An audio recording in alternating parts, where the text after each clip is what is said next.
Welcome to episode 3 of Let's Golf. Today we're showcasing hole number 2 at Papago Golf Course in Phoenix, Arizona.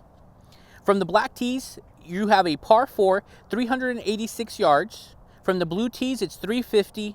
From the whites and the greens, it's 311. And from the golds, it's 266. Now this is a pretty straightaway par 4. So there's not too much to it other than hitting it straight. So what we're going to talk about today is sight of line.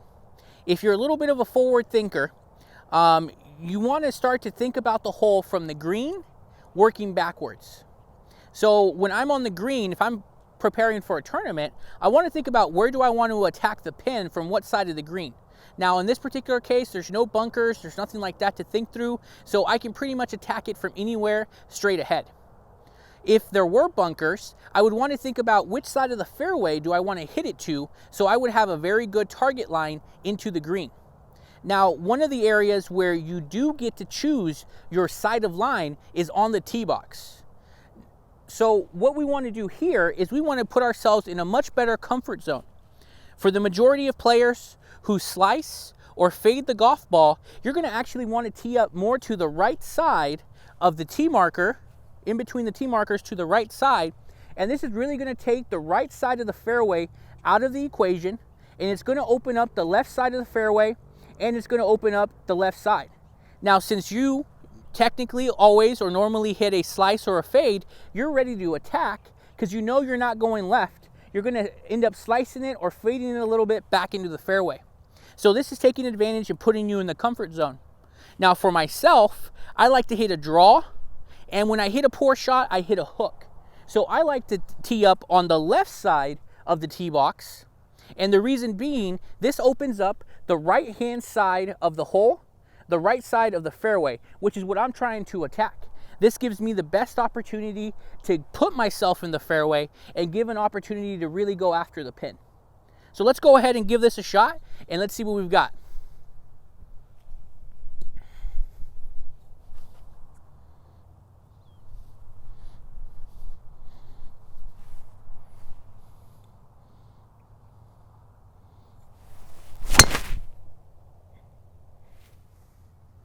All right, so we hit a good shot. It's straight down the fairway. Let's go ahead and go chase it. All right, well, I've hit it 260 yards off the tee box, and I find myself 93 yards out from the pin. I went ahead and used my Bushnell Tour V3 to give me the distance. If you don't have a laser finder, I think it's a really good item to put on anybody's gift list if they're a golfer. So if you're looking for something to purchase, definitely look at Bushnell Tour V3s, which we offer for special order in the golf shop. Or you can find them at most of your major retail golf stores. So I got 93 yards. Earlier I talked about doing some forward thinking and thinking from the green back to the hole. Now you can notice here it's a pretty straightaway shot, so there's not too much thinking done on this hole. If there were bunkers, I would want to think about where I want to be in the fairway to give myself a real good target position. Another thing to think about, something a little bit about local knowledge that's just very much about Papago. As you can notice in the background, you see the buttes. The buttes to the airport is a slant, and that's where Papago is built. So anytime you're hitting into the buttes, you're going to be hitting uphill. So even though this is a 93-yard shot, I need to be thinking more like 103 yards. So I'm adding 10 yards to my distance because I know it's uphill, so it's going to take a little bit of an extra effort to get it there. Now, if I was doing the opposite, you'd want to take that into account. It's going to be a little bit less of a club.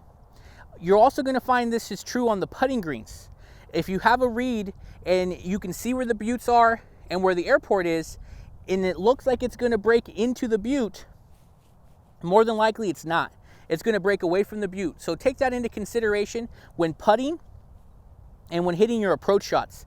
That could definitely be a major factor in helping you improve your scores at Papago. Let's see what we've got today. 93 yards, a little wind from right to left. So I'm going to aim just a little bit right of the pin. And like I said, I'm taking my 100-yard club. I'm just taking a full swing from 100 yards.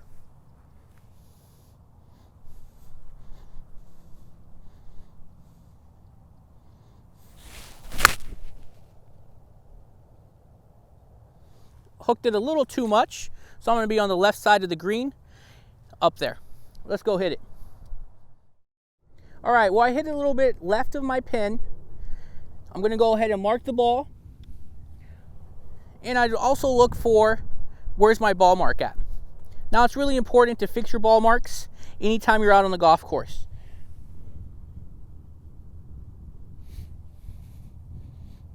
Perfect. Now you can just use a simple tee, or you can actually have a divot tool repair, and that's going to both of them help you out. As I read this putt, I want to take into consideration the buttes going back towards the airport. So I know this is going to have a little bit of influence going back this way, and then I want to really read the putt and see what it says to me. In this particular case, I'm looking at a pretty big left to right breaker. Again, it's really magnified because of the steepness of the hill. I'm going to go ahead and put it out probably about 6 inches left of the cup and let it roll back towards the cup. So I like to use the top line of my ball to line me up with where I want to hit it to. Once I got that set up, make a couple practice putts. One of the things I read this week, Luke Donald said, really try to swing the head of the putter, not so much the handle.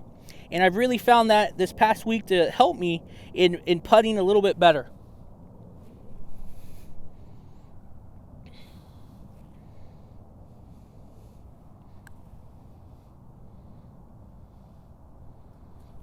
So we got pretty close there. Again, lagging it up, giving myself an opportunity to make par. Well, that's episode 3. We talked about hole number 2, a par 4 here at Papago Golf Course. If you got any questions, let me know. I'm always available on Twitter, Facebook. Just shoot me a line, and I'll be more than glad to answer any questions you guys might have. Thanks for watching. We'll see you next week. All right, we've got a course alert for you guys. So a little bit about the course conditions. On August the 19th and August the 20th, Papago is going to be closed for aerification. If you're not familiar with what aerification is, it's when you punch holes in the greens, which releases gases from the soil. It also allows oxygen to reach the roots and helps the greens be more smooth and also more healthy. So it's a vital part of keeping healthy greens at any golf course. So we will be closed those 2 days, but we'll reopen on Wednesday and we'll be back to regular action. Now, one thing I will say is next week I'll be doing another video on the actual greens and talking about aerification and also letting you know exactly what the current conditions are after aerification. So look for that next week. Again, thanks for watching.